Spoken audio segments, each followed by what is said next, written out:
நம்ம எப்பவும் சிரிச்சுக்கிட்டே இருப்போம். ஆனால் நம்ம மனசுக்குள்ள கஷ்டம் இல்லைன்னு சொல்ல முடியுமா? இப்படி தான் பாதி பேர் சிரிக்கிறாங்க, ஆனால் மனசுக்குள்ள கஷ்டத்தோடு இருக்காங்க. சில பேர் நம்ம சிரிக்கிறதையும் சந்தோஷமாக இருக்கிறதையும் பார்த்து நமக்கு கஷ்டமே இருக்காதுன்னு நம்பிடுறாங்க. ஆனால் நமக்கு அப்படியா இருக்குது? நம்ம எத்தனை கவலையை மறைச்சி வச்சு சிரிச்சுக்கிட்டு இருக்கோன்னு நமக்கு மட்டும்தான் தெரியும். அவங்க எல்லாம் வெளித்தோற்றத்தை பார்த்து முடிவு பண்ணிடுறாங்க. ஆனால் அப்படி இல்லை. மற்றவங்களுக்கும் அப்படிதான். நம்ம அவங்கள பார்க்குறப்போ சந்தோஷமாக பேசுவாங்க, ஆனால் அவங்க தனிமையில் சந்திக்கிற போராட்டம் யாருக்கும் தெரியாது. அவங்க தனிமையில் அனுபவிக்கிற போராட்டத்தை யார்கிட்டையும் சொல்ல மாட்டாங்க. நம்ம நினைக்கலாம், வெளியே சொல்கிறனால என்ன ஆக போகுது அப்படின்னு. ஆரம்பத்தில் அவங்க வெளியே சொல்லியிருப்பாங்க. அவங்க நம்பிக்கை வச்சவங்க கிட்ட, நண்பர்கள் கிட்ட, அப்படி யார்கிட்டையாவது சொல்லியிருப்பாங்க.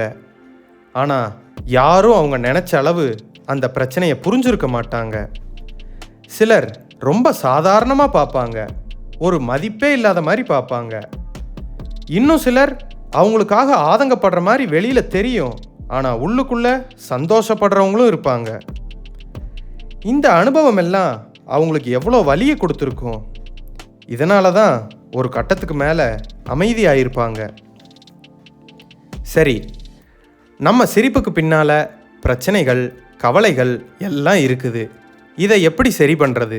இதுக்கு தீர்வு என்ன பார்க்கலாமா? நம்ம தனியாக இருக்க பழகியிருந்தால் பிரச்சனை இல்லை. எப்பவும் எல்லார் கூட இருந்தோம்னா முதல்ல கொஞ்ச நேரம் தனியாக இருக்க பழகணும். தனியாக நம்ம உட்காரும்போது தான் நம்ம மனசு என்ன சொல்லுதுன்னு நம்ம கேட்கும். நான் உண்மையாகவே நல்லா இருக்கேனா அப்படின்னு உங்களை நீங்களே கேட்டு பாருங்க. அப்போ மனசு உங்ககிட்ட பதில் சொல்லும். சரி, இதோட தொடர்ச்சியை பார்ட் 2ல் சொல்கிறேன். பாய்.